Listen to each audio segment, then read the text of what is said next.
Bonjour, cette petite vidéo pour vous faire une correction très rapide de l'activité 2 qui portait sur la méiose et plus précisément sur ses conséquences à l'échelle cellulaire et chromosomique. Alors la méiose, c'est un mode de division qui ne va se produire que dans les cellules de la lignée germinale, c'est-à-dire si on prend le cas de notre espèce, que dans les ovaires chez la femme et que dans les testicules chez l'homme.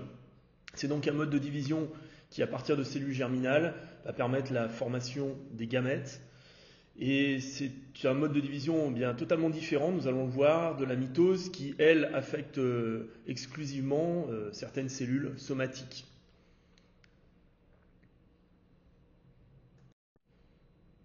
Alors tout d'abord, en regardant des tissus végétaux en cours de méiose, donc de formation des gamètes, eh bien, on peut observer différentes phases durant lesquelles les chromosomes eh bien, ont des aspects et des positions différents. Alors, la première phase, qui est la prophase 1, qui est la toute première phase de méiose, eh bien, dans cette phase, les chromosomes sont déjà condensés, ils sont bien visibles. Cette phase fait suite à une interphase durant laquelle la réplication s'est produite. Donc les chromosomes que nous voyons ici sur cette image en prophase sont des chromosomes doubles. Alors en métaphase, ils vont se positionner de manière un peu différente. Alors ici sur cette image, bien évidemment, prise au microscope, c'est pas forcément visible, mais ils se mettent face à face, de part et d'autre de l'équateur. Les deux chromosomes de chaque paire, les deux chromosomes homologues se mettent face à face, de part et d'autre de l'équateur de la cellule.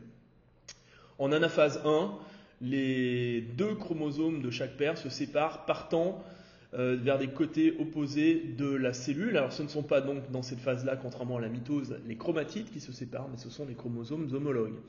On se retrouve donc à deux cellules en télophase 2, les deux premières cellules qui se sont formées, où les chromosomes sont toujours à deux chromatides, mais ils ne sont plus qu'à un seul exemplaire. On n'a donc plus une cellule à 2N, mais on a bien deux cellules à N.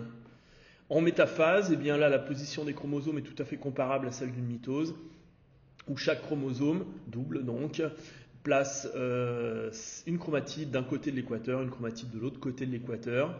Celle-ci, dans les deux cellules qui s'étaient déjà préalablement formées, ces deux chromatides vont se séparer pour chacun des chromosomes. On obtient donc 4 cellules contenant 4 lots de chromosomes, cette fois-ci à une chromatide, donc des cellules à N. Bien, alors en ce qui concerne l'évolution de la quantité d'ADN lors de cette méiose, on constate que cette méiose, qui est représentée ici en orange, est précédée, comme la mitose, par une phase de réplication de l'ADN, et donc les chromosomes qui entreront dans ce mode de division, cette méiose, seront des chromosomes à deux chromatides. Ici, la phase de réplication s'étend de 15 à 25 heures dans le graphique qui nous est proposé. Alors la méiose, ici, on le voit clairement, est constituée de deux divisions, puisque la première division commence à 35 minutes et se termine à 55 minutes, un petit peu plus, 35 heures, se termine à 55 heures. C'est une phase durant laquelle la quantité d'ADN par cellule est divisée par deux, bien oui, puisque les chromosomes homologues se séparent lors de cette première division. Et de 55 à 70 heures, eh bien, la deuxième phase, la deuxième division de cette méiose se produit et elle sépare les chromatides de chaque chromosome homologue dans deux cellules différentes. On a donc pour cette raison-là une division de la quantité d'ADN par 2 à nouveau. Donc durant la phase de méiose, la quantité d'ADN est divisée par 4 puisqu'on passe de cellules diploïdes avec des chromosomes à 2 chromatides à 4 cellules haploïdes avec des chromosomes à 1 chromatide. Si l'on schématise maintenant cette méiose en prenant un exemple tout à fait arbitraire d'une cellule 2n égale 6, eh bien, voici quelles sont les étapes. Donc en prophase, les chromosomes de chaque paire se joignent en vérité. Ce n'était pas visible sur les photos, pas attendu dans l'activité, mais il faudra le retenir. En vérité, ils sont même encore plus intimement liés que cela n'est représenté sur le schéma. On verra que c'est fondamental en terminale. C'est donc la prophase 1, la prophase de la première division de méiose. Ici, dans notre cellule, la formule chromosomique est 2n égale 6, des chromosomes à 2 chromatides, la cellule est diploïde. En métaphase 1,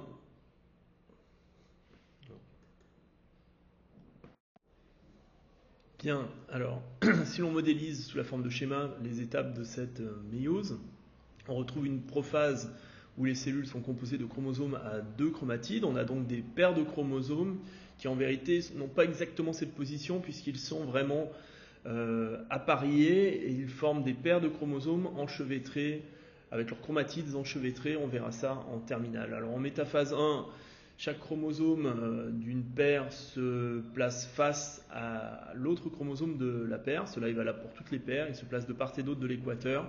Ils se séparent, ces chromosomes homologues, en anaphase. Et en télophase, on se retrouve avec 2 cellules haploïdes, puisqu'elles n'ont plus de paires de chromosomes, mais des chromosomes uniques. Et ces chromosomes sont encore à 2 chromatides. La cellule est donc une formule chromosomique 2n égale 3. En prophase, on retrouve nos chromosomes ici, nos 3 chromosomes dans chaque cellule. Ils vont se placer au niveau de l'équateur lors de la métaphase. La position ici n'est pas tout à fait exacte, puisqu'en vérité, ce serait plutôt horizontalement, puisqu'ils vont se séparer de cette manière-là. Mais on retrouve en anaphase, donc, on se produit la séparation des chromatides de chaque chromosome. Et en télophase, on se retrouve avec 4 cellules haploïdes de formule n égale 3, contenant 3 chromosomes à une chromatide. Pour finir, eh bien, on a dans tout cycle de développement d'un organisme à reproduction sexuée une alternance de 2 phases, la méiose que nous venons de voir, qui a donc pour but de former 4 cellules haploïdes des gamètes à partir d'une cellule germinale diploïde. Et lors de la fécondation, eh bien, il va y avoir fusion du noyau du gamète femelle et du gamète mâle.